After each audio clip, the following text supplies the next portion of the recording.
Welcome to the Kino Cave, and today I've got something very special for you. I'm really excited to talk about this. So, Batman is my favorite fictional character of all time.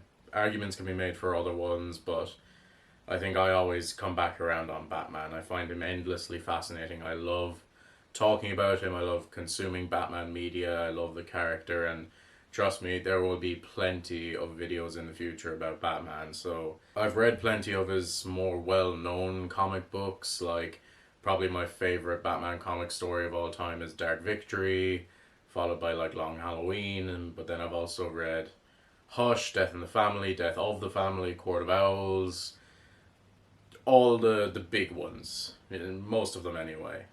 But recently, I decided to go back to the beginning. I've read Detective Comics 27 over and over again, obviously, because if you're a Batman fan, you have to have read his first comic at least once. You know, every Batman fan gets curious at some stage and wants to go back to where it began. And more recently, I decided to start back there and just work my way forward. For any of you who don't know, there are over 1,000 issues of just Detective Comics. That's not including Batman solo series, which he got literally the following year. I'm covering just a handful of these issues to start, just to see where the character comes from, see what interesting villains are introduced this early on. Being such a Bat fanatic, I discovered a lot of interesting stuff while reading these issues, and I just can't wait to get into it. Just a little disclaimer before I get into these issues. These issues of these comic books, Detective Comics issue 27 to 37, they were made in 1939 bleeding into 1940. So there's a lot of stuff in these early issues that nowadays would be considered very problematic and very not good. So, look, if I have to keep bringing it up every time it happens, I'm going to be here all day just talking about racism instead of and talking about Batman. So just as a blanket statement at the very beginning, a lot of the stuff in this would nowadays be considered very problematic. It wasn't at the time, so you kind of have to just take it with the time that it was made in. You know, there was no ill intention behind all this. It's just the way the world was back then, the way America was in the 1940s. A lot of this stuff is aged very, very poorly. And a lot of it is aged really well, so take the rough with the smooth. So while I won't be touching on it much when I go issue by issue, I'll touch on it just a small bit. Just know that I understand that a lot of this stuff is aged very, very poorly and would and should never be made today. Also, you know, especially when I talk about something like comic books, which is an art form that isn't as popular, I'd like to mention the writers and artists for each comic book that I cover. And for all of these issues, it's Bill Finger with Bob Kane. Bill Finger wrote the Batman stories, Bob Kane illustrated them. With all that out of the way, let's get into Detective Comics issue 27, with a cover date of May 1939 and a publishing date of March 30th, 1939. This issue introduced the world to the Batman in the case of the Chemical Syndicate. There's not much I can say about this issue that hasn't already been said. I think, you know, if you watch any YouTube videos about comic books or any documentaries about comic books, I think Comic Book Superheroes Unmasked is an amazing documentary about the history of comic books, and is a really, like, that got me into comics, or at least it helped me get into comics quite a bit when I was a kid. So Detective Comics issue 27 created my favorite fictional character of all time, and I'm eternally grateful for that because, like, you can't tell, my background is actually pretty sparse when it comes to Batman stuff. I've got Lego Batmobile, but even if there was a mirror here, you would see my big old Robert Pattinson Batman poster, which is next to my bed. It's not like it's Batman stuff all around, but I've got a Batmobile, I've got another Batmobile over there, I've got the Batwing on the wall, like, right here. One day I'll go through, like, all my Batman shit because I've got a lot of it. And all of that can be owed to Bill Finger in 1939. And I know a lot of you probably know Bob Kane as the creator of Batman, if you're not as well versed in Batman as I am. But just watch the documentary Batman and Bill. That tells you all you need to know. Bill Finger created Batman. So let's get into this outside of the fact that it created Batman, because it's also just a story, and as a story, it's pretty basic. There's a lot of establishing. It establishes Bruce Wayne. It establishes Batman. It establishes Jim Gordon and all the regular staples. There's some stuff that wasn't introduced until much later, like Alfred isn't here for a while. Alfred isn't even in this video. Robin isn't here yet, and a lot of stuff that you might assume is there from the beginning, like the Batmobile isn't here yet, the Batcave isn't here yet. We just had Bruce Wayne, Jim Gordon, and the Batman, and it is in these early books it switches up between issues, but sometimes it's just Batman and sometimes it's the Batman. They had a hyphen in there sometimes. It's strange. I guess they just decided on the day whether we'd have a hyphen or a the or something. You know, even to this day, it can be Batman, it can be the Batman. No one adds the hyphen anymore, though. We should add the hyphen back. Bring back the hyphen. What I really appreciate about all of these issues, Batman was pretty much the second superhero. There have been kind of noir detectives in comics pre Superman, like the Shadow, and the Spirit might have predated Superman as well. I can't quite remember now. The Shadow was a big one. Zorro was a big one. Obviously, Batman was heavily influenced by Zorro, and Bob Kane took a lot from. He took basically everything from the Shadow. Again, without Bill Finger, the Batman would just be the Shadow. What I really appreciate about these Batman comic books is Superman was the one in the super suit. He had, the underwear on the outside, and he had the, big emblem on his chest and the cape and all that kind of thing. Batman was the second one to ever actually do something like that, because, the Shadow wore like a balaclava. No, he didn't wear a balaclava. He wore like a kerchief on over his face to cover his face, and just a hat and a suit. And that's, all these pulp heroes, kind of pre Superman, just wore suits basically, and they'd have like one defining feature. But Batman and Superman were the first superheroes to look like superheroes. And what I found really cool is that they basically created Batman as the anti Superman. Superman flew high above the sky and would swoop down and save cats from trees, and it's the classic Action Comics #1 of him lifting the car to save somebody. Whereas Batman is down in the streets, he's in the dirt, and the tone is just much. It's not even more grim, because he's still somewhat jovial, and he cracks wise and all that kind of thing, but taking down not big world-ending threats or stopping like a train or lifting cars or anything like that. He's taking down corrupt politicians and gang lords. Whereas Superman, now I've not read the Superman comics the way I've read the Batman comics, but from what I understand, Superman is more high above all that, and he's stopping the bigger threats. That's why I said, earlier on, some of this stuff aged really, really well, because Batman is just fully like, no, fuck the cops can't get shit done. And I know there's a lot of issues with vigilante justice as well, and I'm not going to get into all of that because this is about Batman, the character, not about, any of that. That's a whole other video. But the idea that Batman is more in the dirt, I think, than Superman. I guess the other really notable thing about this comic book issue is that Batman punches the bad guy and he falls into a pool of acid, and Batman's just like, fucking good. Yeah. Batman does not kill. So I think a lot of this is, we hadn't actually seen Batman's origin story yet. Bob Kane wanted to make the Shadow, who used guns and killed people as well. The idea of Batman not killing was not brought up, I think, until 1940 or 1941. I haven't read that far ahead yet. He's still he becomes less of a murderer when Robin's introduced, I think, because Robin's a child and you can't really have an adult killing people in front of children. And Bill Finger, being the genius that he is, folded it into the story and made a thematic reason why he shouldn't kill. But in these early comic books, we don't even know that. So it was just whatever. Overall, this is an incredible introduction to a character. I mean, it's obvious why Batman took off the way he did. It's Bill Finger's writing and the fact that he vetoed a lot of the shit that Bob Kane wanted to do. Here's what Batman looked like before Bill Finger told Bob Kane to cut it the fuck out. The fact that Batman has this distinct look and this distinct silhouette, and the fact that he stands for a different type of justice than any other pulp hero out there, it's obvious why he took off.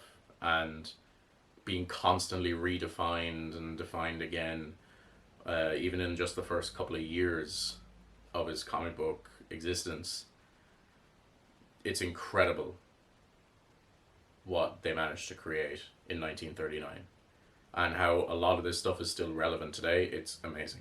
I promise not all of them are going to be as long as this, but you obviously have to give a little bit more to Detective Comics 27 because it's Detective Comics 27. The rest of these will be a little bit shorter because they're just regular stories and Batman's in them. In these comic book issues, they had multiple stories in them.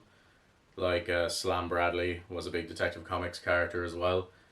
I'm not going to be getting into that because this is a video about Batman. And to be perfectly honest, I don't care about Slam Bradley. He sounds like a dick. I didn't read any of them. I only read the Batman stories. With that being said, on to Detective Comics issue 28. With the cover date of June 1939, this issue contains Frenchie Blake's Jewel Gang. Can you tell that this villain didn't take off very much? So this story is pure action. There's not much really to it. Frenchie Blake is stealing shit and Batman has to stop him. And there's not much to unpack there. There's a lot to unpack in other ones, but this one seems to be just, let's get the ball rolling on this Batman thing. Let's have him rough up some criminals and, you know, establish what he's all about here, rather than creating actually interesting stories. So I'm not knocking it for being just action based. That's fine, but this isn't going to win any awards. You know, the cops don't like him. They're chasing after him just as much as they're chasing after the criminals. The fact that this is happening in 1939, when, especially in America, cops are trusted authority figures. Like, but yes, it's very interesting that 85 years ago, because it's the 85th anniversary, synergy. It's very interesting that 85 years ago, Batman defied the cops. So, top 10 Batman villain, Frenchie Blake. We all know about Frenchie Blake. He's in all the video games and all the TV shows, and he's in all the movies. Yeah, Frenchie Blake is nothing. He's a jewel thief, and he's not even like Catwoman, where he's like interesting. He's just Frenchie Blake. Is he the one in Killing Joke? That guy was named Frenchie. He was weird. I'll put here whether or not that is true. I'm sure his name was Frenchie. And yeah, that's all there is to Detective Comics issue 28. It's not bad by any stretch of the imagination. There's worse ones coming up, but it's nothing to write home about either. On to Detective Comics issue 29. Published on May 31st, 1939, with a cover date of June 1939. Don't ask me why that's a thing. This issue contains The Batman Meets Dr. Death. And I think this is the first Batman villain that's actually like a Batman villain introduced. He's not very well known. Like, he's just, you know, he comes back in other stuff. Not many people talk about him, but he is cool. He's kind of just a generic mad scientist, but he is very cool. So yeah, this is the best story so far out of the three. But, you know, it's a better story than Detective Comics issue 27. And it's definitely more interesting than issue 28. Like, there's a lot of Batman things, like Batman staples that are introduced, like the smoke pellets, and he's got these like climbing pads, which aren't really a thing anymore. But the fact that Batman has gadgets, we didn't see much of that in the previous two issues. So introducing the idea of, okay, he doesn't have any superpowers, so what does he have? And yeah, he's got gadgets.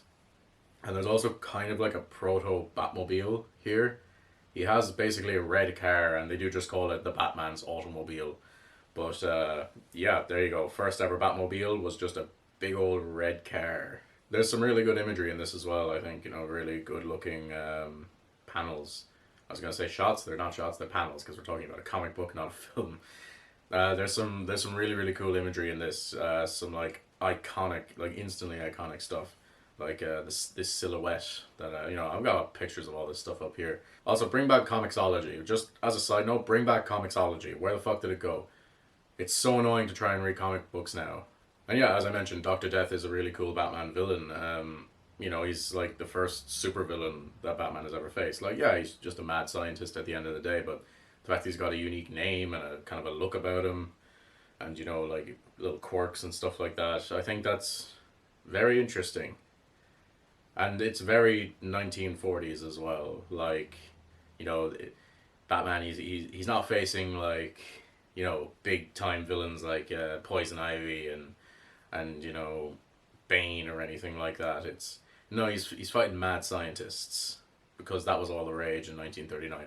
I think that's going to be something that's very interesting as I read on, just how Batman reacts to the era that is.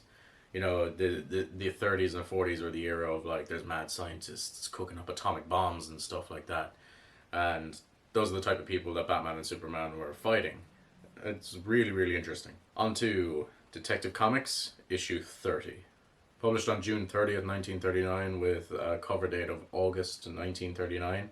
This issue contains the return of Dr. Death. People from the UK and Ireland are going to get that, no one else is going to get that.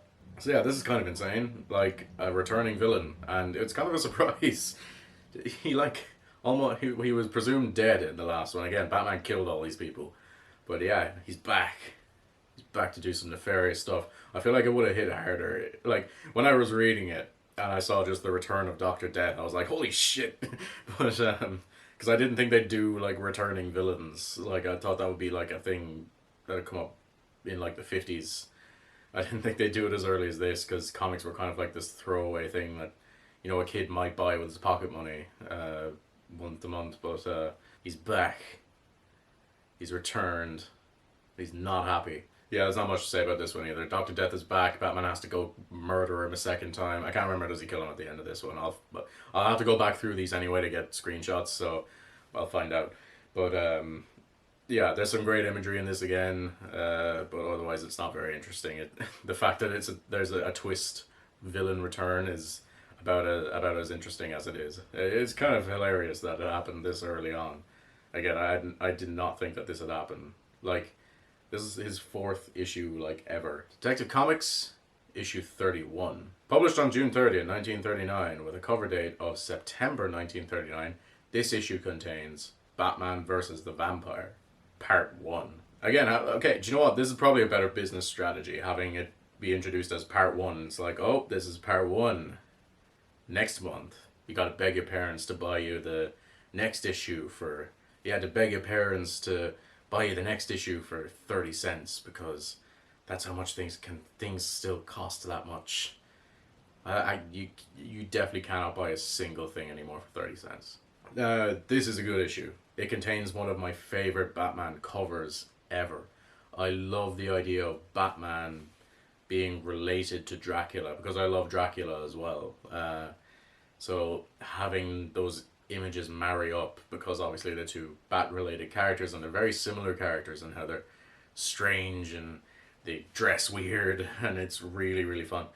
And I love the idea of Batman towering over this castle, like he's watching over it, like he's a perched monster looking down over his domain. I love this cover. I would buy like a poster of this cover. Another somewhat interesting Batman villain being introduced here. At least I think it's the same one, because in this they just call him the Monk, but I'm pretty sure later on he becomes known as the Mad Monk. And yeah, yeah, there's not much to him right now, but they do expand on his character more as time goes on. He does come back every once in a while. And yeah, it's again just great to have another interesting Batman villain here. He's dressed in like red and stuff like that. And granted, they probably just call him the Monk for the fact that Batman goes to Europe. Yeah, Batman goes to Europe and he meets a Mad Monk, and the Mad Monk kidnaps his girlfriend, I think. Very sad. And you gotta read the next issue to find out how it ends. Oh, and the bad gyro was introduced. I love stupid Batman vehicles. It's great. Okay, like Robert Pattinson Batman can't have stupid vehicles because it's too grounded. But Andy Muschietti's Batman movie, if he's even still making that, I don't think he like his Batman could have stupid vehicles. I'd be on board with that. Detective Comics issue 32, published on August 30th, 1939, with a cover date of October 1939. This issue contains Batman versus the Vampire Part 2. I love about 90% of the story. The imagery is great. Batman fighting vampires just makes so much sense. And I see a lot of influences from Dracula here because obviously he goes to kind of Europe and kind of more Eastern Europe. And I see a lot of influences from specifically the opening four chapters of Bram Stoker's Dracula when Jonathan Harker goes to Transylvania. Yeah, I see a lot of influences there. I absolutely love it. The only part of this issue that I don't like is, Bob Kane ripping off the Shadow and having Batman gun down everybody. So yeah, cut out Batman using guns. Come on. Otherwise, this issue is incredible. I would read this one again. Like, I'm never gonna read Frenchie Blake again, but I would read I'd read both parts of Batman versus the Vampire. Detective Comics, issue 33. Published on September 30th, 1939, with a cover date of November 1939. This issue contains Batman Wars Against the Dirigible of Doom. I don't know how to pronounce dirigible, and I don't care enough to look it up. There'll be a picture of it in the video. That's what it looks like. Easily, the highlight of this issue is Batman's origin finally being revealed. And yeah, I mean, there's nothing I can say about it that you haven't seen in a movie or a TV show. It's in the Nolan movies, it's in the Burton movies, it's in BVS, it's in Joker, it's in Gotham. Gotham is, fun fact about me, Gotham contains my favorite Bruce Wayne's parents getting shot bit. Also, something I forgot to mention, there is no Gotham in these first few issues. Batman fought in New York City before Gotham was invented. I love the origin story of Batman, especially, the fact that it was around like September-ish 1939 that it was come up with. When again, the only real other superhero was Superman. And unlike Superman, Batman became who he is because his life basically was taken from him. Because, having your parents taken away from you at that young an age, it pretty much is it's the ultimate it's the ultimate upheaval of your life. And because Batman and Bruce Wayne, now, like, you can't see it here because Alfred doesn't exist, but I love the idea, and it's done best in the Batman, like Matt Reeves as the Batman, where it's partially Alfred's fault that Bruce Wayne became Batman because he didn't know how to raise Bruce properly, because Alfred doesn't know how to be a dad. He never was a dad, but he was forced to be. And all he knew how to do really was just teach him how to direct his anger at something. And I love that about Batman's origin story. Like, I know I'm getting outside of the contained issue, but even in that, you can see he, in one of my favorite Batman panels ever, when he says, "On the spirits of my parents, I vow to spend my life warring on criminals," and that basically happened that night. He made that promise that night and never broke it all his life. Other than that, this issue fucking sucks. This is easily the worst one by far. It's a little man with a Napoleon complex, and Batman is just gunning down criminals like good old Frank Castle. It's this is an issue I probably won't read again because they literally take the exact pages of Batman's origin and put it into Batman issue 1, which I have read and is very good. So yeah, like it's cool that Batman's origin was in Detective Comics 33. Otherwise, there's no reason to read this one. It's not good. It's very bad. Yeah, I wouldn't read this one again. I wouldn't recommend it. Like, if you're like me and you want to just read all of these, obviously don't just skip it. And it's worth preserving because it's a Batman story and they're all worth preserving. All media is worth preserving. Detective Comics issue 34, published with a cover date of December 1939. This issue contains the Batman, Peril in Paris. This one is, I don't have much to say about this one. It's just not very memorable. Batman goes to Paris, I think, with his girlfriend. And yeah, his girlfriend is like Julie something. She's an actress, I think. But yeah, this one is just Batman goes to France. So obviously he has a shit time because it's France. And he meets a kooky French villain. He beats him up for a couple of panels and that's it. Yeah, there's not much to this. It's not very memorable. It's just Batman went to France. And because it's France, he had a shit time. Look, I've been to France. It's not great. Detective Comics issue 35, published with a cover date of January 1939. This issue contains Batman, the Case of the Ruby Idol. I don't know, is this one worse than Dirigible of Doom? It probably is. It's more entertaining, but it's worse in terms of the content that's in it. Because the villain is a guy doing yellowface, robbing stuff, and Batman is gunslinging again. You know, he's gunning down criminals. So it's bad in the case that it's, you know, Batman pretty out of character as we understand him now. And also the villain is very racist and is drawn in a very racist way. Look, again, all the Asian guys in these older comics were drawn a certain way. And I said it up top at the beginning of this video, it aged very poorly and would and should not be done today. So it's hard to defend this issue. The only thing that I do think is kind of cool is that Batman meets a guy in Chinatown, a Chinese guy named Wong, which I know is like the most basic Chinese name and it's probably offensive in some way. But it's kind of cool that Batman has a Chinese friend that feeds him information. I like that. Bring him back and give him a less racist name. Moving swiftly on to Detective Comics issue 36. Published on December 30th, 1939 with a cover date of February 1940.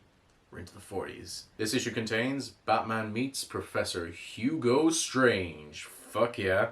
Arkham City villain. Amazing. Finally, a Batman villain that people that aren't just insane about Batman will recognize because he was in a video game and he was in the animated series and he's not been in a movie yet. Put him in a movie. He's in Gotham, the TV show. He got a weird beard. He's always had a weird beard though. Even in this issue. He's got a weird beard. Look at his weird beard. Yeah, a very solid story. A really good Batman villain. Hugo Strange is actually like, you know, iconic in a sense in this issue. Yeah, the first really great Batman villain.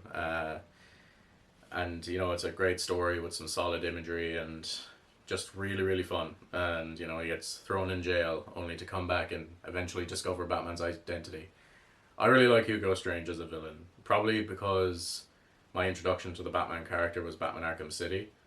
So Hugo Strange was like one of the first Batman villains I ever really knew. And yeah, I think he's absolutely fantastic. He is like the classic mad scientist, but there's just a little bit extra, I think, to him. Detective Comics issue 37, published with a cover date of March 1940. This issue contains The Screaming House. Unfortunately, there's not much to talk about with this one either. He basically just fights some gangs. You know, there's some gang violence going on and Batman stops it.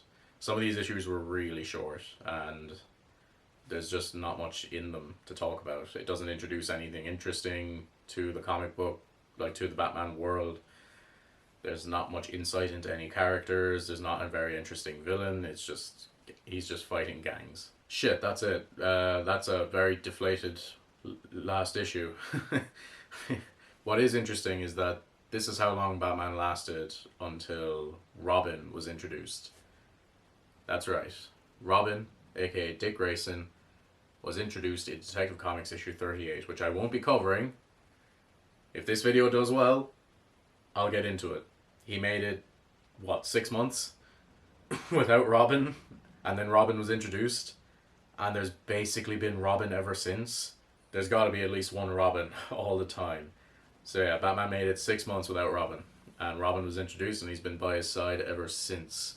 So yes, Batman should have Robin. And Matt Reeves, I know you're not watching this, but if you are, put Robin in the Batman Part 2. Please. I need some more Robin in my Batman media. Robin's so fucking cool.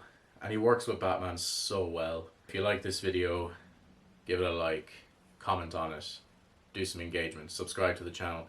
And if you want to see me cover more Batman comic books, both just, the famous stuff and the more recent stuff, as well as just going from Detective Comics 38 to 48 or 50, or even covering Batman's own run from Batman issue 1 in 1940, you know what to do. And just, as a conclusion, some of these issues were stinkers, I'm not gonna put on rose-tinted glasses and just because it's Batman's first 10 or 11 issues that it's amazing. A lot of them are, a couple of them are just flat out bad.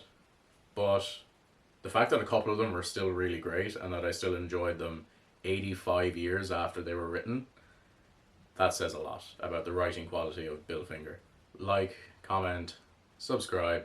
I've got to think of a cooler outro, and have a really great day.